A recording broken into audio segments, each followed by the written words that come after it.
김은미의 라이프 코칭. 어떻게 있는 그대로 사랑하고 존중할 수 있을까? 안녕하세요. 김은미의 라이프 코칭 25번째 이야기. 오늘은 어떻게 있는 그대로 사랑하고 존중할 수 있을까? 라는 내용으로 제가 쓴 칼럼의 내용을 안내해 드리겠습니다. 자, 지금부터 시작합니다. 부모와 교사들을 만나는 자리에 가면 어김없이 나오는 질문이 있다. 아이가 말을 듣지 않아요. 왜 아이들은 부모, 교사의 마음을 모를까요? 도대체 언제까지 참아주어야 하나요? 정답을 이야기하면 첫째, 아이가 부모나 교사의 말을 듣지 않는다면 부모나 교사가 먼저 아이의 말을 듣지 않고 반복적으로 무시했을 가능성이 높다. 아이들은 양육자의 도움이 없이는 살아가기 힘들기에 부모나 교사의 말을 기본적으로 무시하기 어렵다.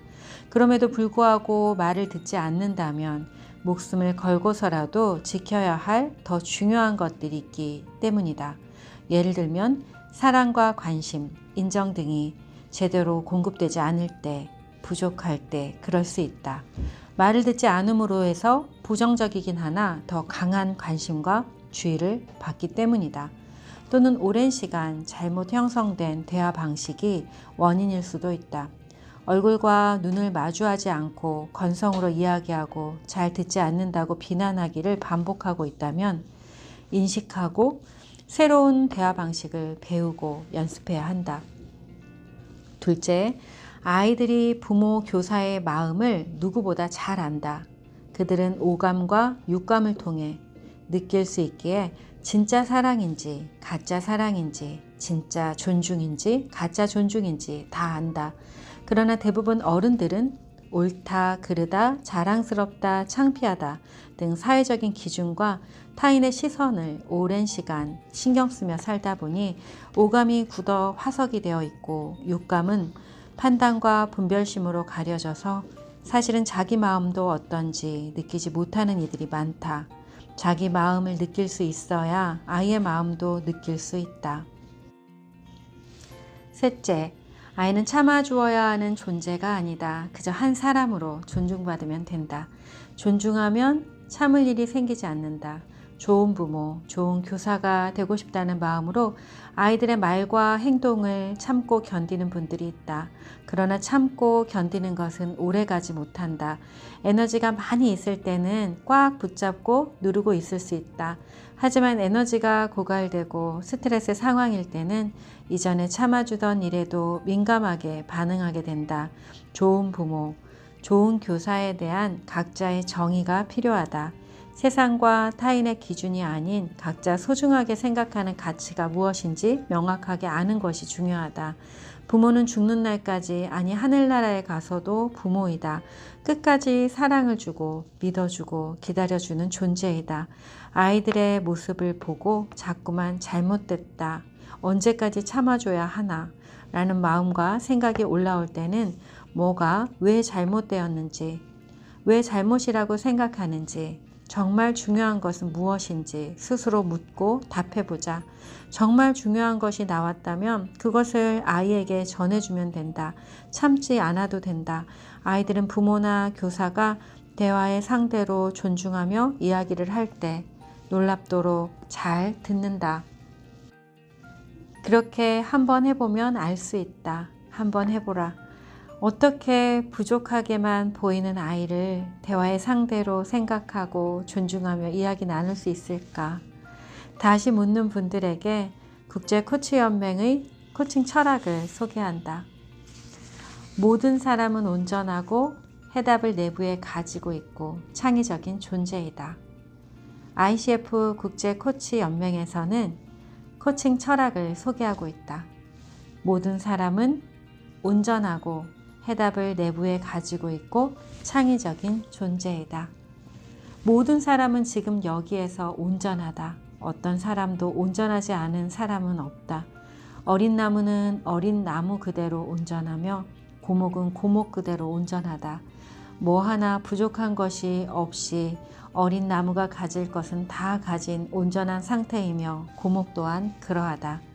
모든 존재는 자신의 내부에 스스로 어떻게 살아가야 할지 해답을 가지고 있다.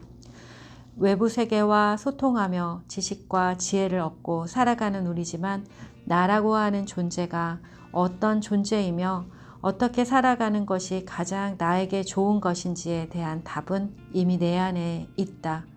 작은 사과 씨앗이 자라 커다란 사과나무가 되고 도토리 한 알이 자라 거대한 상수리 나무가 되는 것을 보면 알 수 있다. 밖에서 들어가는 것은 다만 그 안에 있는 것들이 싹 틔우고 자라는 데 필요한 것일 뿐.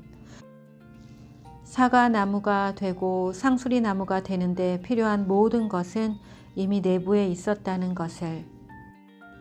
모든 사람은 창의적인 존재이다. 우리들 각자가 얼마나 창의적인 존재인지 모습만 봐도 그러하다. 하물며 우리가 가진 기질과 성격에 경험과 지식이 더해지면 또 얼마나 독특하고 창조적인 존재가 되겠는가.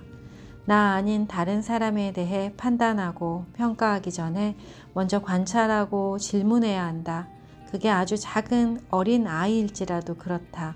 우리는 나 아닌 존재에 대해 거의 알지 못한다. 왜냐하면 나도 나를 알지 못한다고 믿으며 사는 사람들이 거의 대부분이기 때문이다. 문제 상황이라 느껴질수록 더더욱 관찰하고 질문하며 기다려야 한다. 각자 창조적인 방법으로 문제를 해결할 거라는 믿음과 호기심을 가지고 그저 바라보라. 기억하자. 모든 사람은 온전하고 해답을 내부에 가지고 있고 창의적인 존재이다.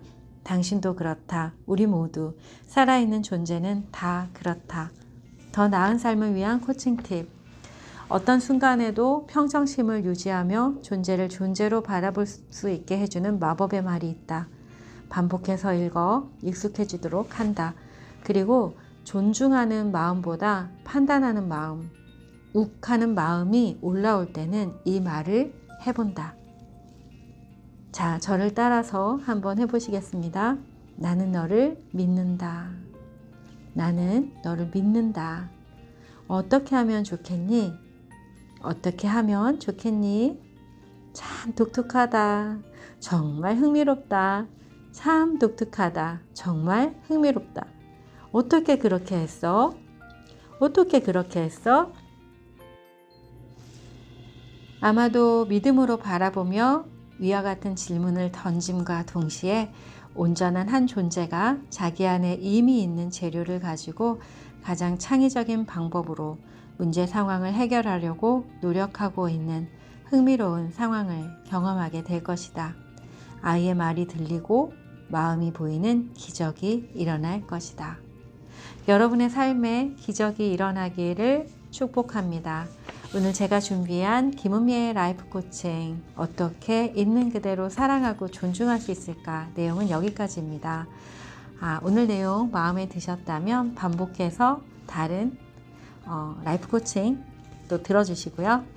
좋아요, 구독, 또 공유로 응원 보내주세요. 저는 다음 또 영상에서 뵙겠습니다. 여러분 안녕.